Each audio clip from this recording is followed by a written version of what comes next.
Força e pudor, liberdade ao povo do Pelô. Olá, gente, eu sou o Wellington Rosário, estou aqui finalizando nosso processo de intercâmbio com o grupo Raízes Culturalizadas Nordestina.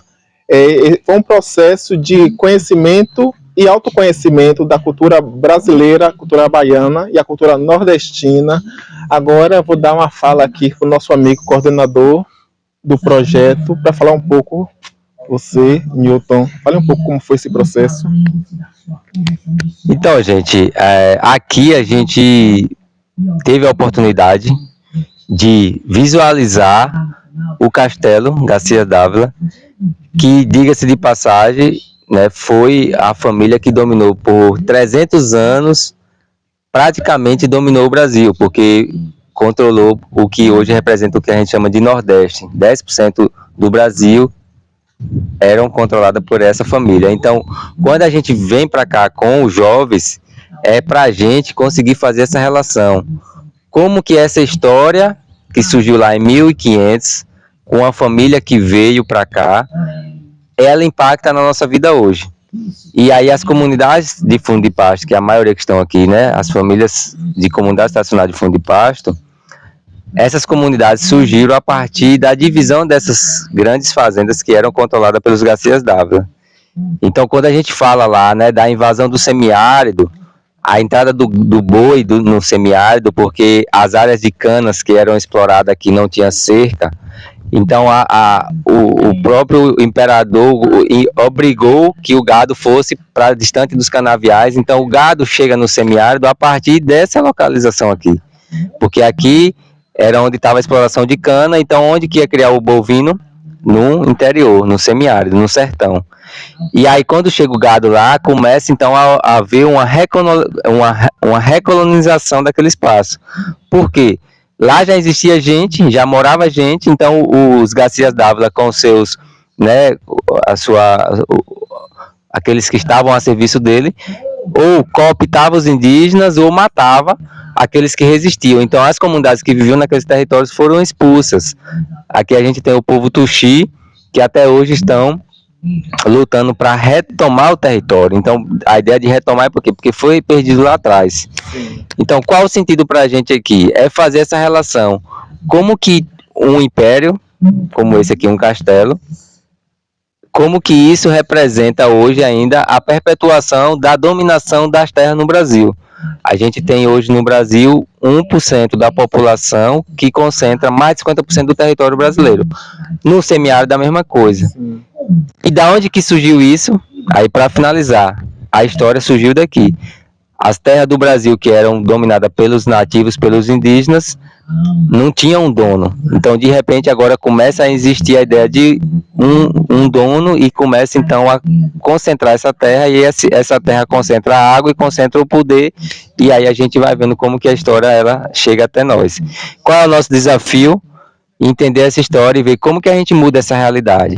Então, conhecer a história e se posicionar diante dessa realidade para dizer, não é que você tem direito a ter toda a terra do Brasil, você é um especulador, é alguém que está chegando, que é a realidade das empresas, dos grandes latifundiários que chegam nos territórios nossos querendo comprar tudo para fazer essa concentração. Então é um pouco isso, e aí espero que a gente possa então ouvir vocês também, como é que vocês avaliaram esse momento. É isso aí. Lembra que a nossa visita não foi só uma visita, foi uma aula de campo. Esse foi o segundo dia aqui no Castelo Garcia Dávila, mas a gente vai falar um pouco do primeiro dia, que foi feito lá no Pelourinho, Salvador, contar um pouco dessa trajetória do povo preto que fez a cidade de Salvador e que acabou aqui em Garcia Dávila e depois foi para o mundo com o nosso amigo aqui, para falar um pouco do nosso primeiro dia lá em Salvador, na capital baiana. Primeiro falar que o momento de intercâmbio é enfatizar que a gente está fazendo com juventude, né? Tendo em vista o potencial que é esse público, né? Para as intervenções lá. Falar também que para além do grupo dos raízes, né? Culturalizada, a gente também está com o pessoal do curso de formação de liderança, né? Porque a partir dessa ação do IRPA, a gente acredita que os jovens no seu local podem fazer muita transformação, né? E para fazer transformação, o que a gente precisa também é conhecimento, né?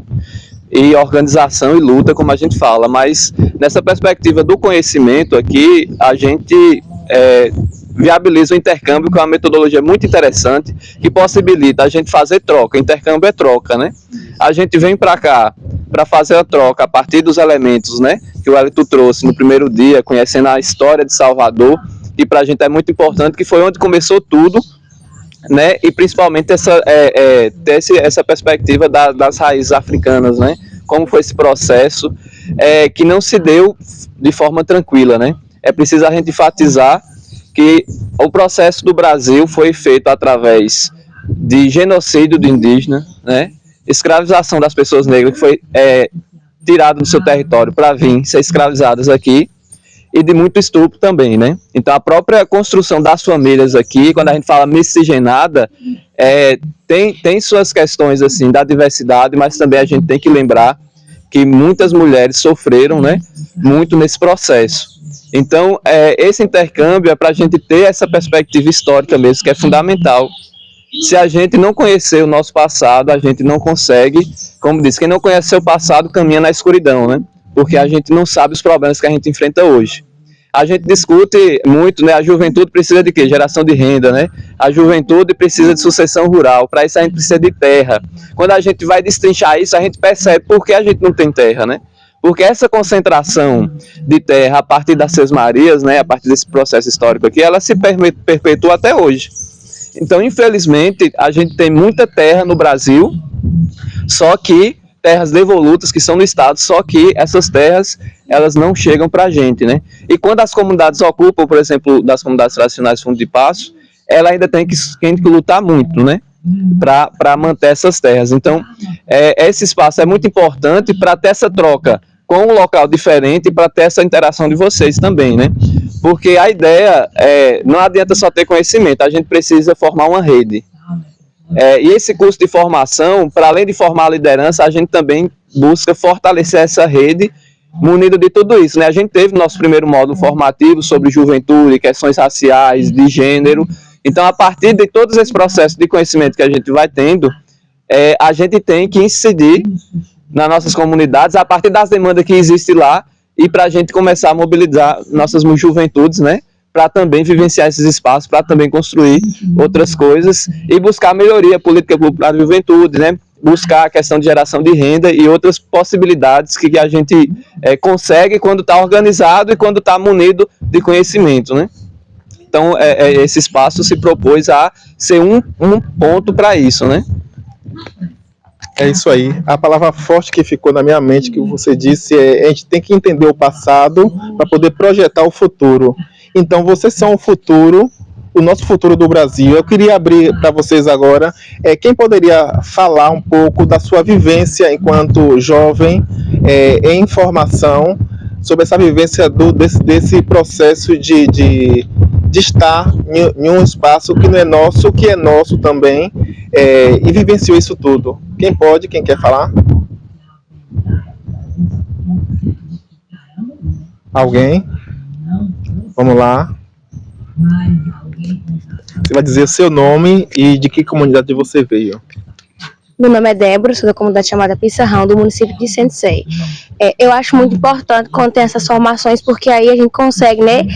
Eu volto a falar do professor, a gente tem que entender o passado para ver o futuro hoje em dia. Então, quando a gente participa desses movimentos, a gente percebe que o Brasil foi colonizado, que a nossa história é trágica, muito triste, por sinal, que teve escravidão, teve indígenas que até hoje lutam pelas suas terras, e infelizmente é isso que o Brasil que a gente tem, mas que cabe nós da juventude hoje em dia reivindicar, procurar melhorias para a sociedade como um todo. É isso aí, gente. Alguém mais quer falar mais alguma coisa? Acrescentar? Você vai dizer o seu nome e a comunidade de onde você veio. Meu nome é Dilma, sou de uma comunidade tradicional de Fundo de Pasto, do município de Pilão Arcado. E aí, falando de uma forma geral, tanto do intercâmbio que a gente fez lá no Pelourinho, quanto aqui, do poder, né, português, que se concretizou aqui no Brasil e que, de certa forma, a gente passa até hoje, né, com o governo. E as lutas que a gente tem pela terra e por território não é uma luta que a gente vê que não é de agora. Voltando ao passado que a gente descobre como foi essa tomada de terra, né, dos povos indígenas, como foi o trabalho escravo, tanto de indígenas quanto de negros que eram trazidos para o Brasil, como isso impactou hoje a vida de muitas pessoas, né, de vários territórios, várias culturas, e é entender na história que a gente pode trabalhar para mudar isso no futuro, né? Alguém mais? Se habilita? Alguém? Então, quero agradecer ao Instituto Raízes Culturalizadas Nordestina por esse intercâmbio e que ela viva longamente e propague mais e traga aos jovens, que o jovem é o futuro da nossa nação. Obrigado. Juventude que ousa lutar, constrói o poder popular. Juventude que ousa lutar, constrói o poder popular.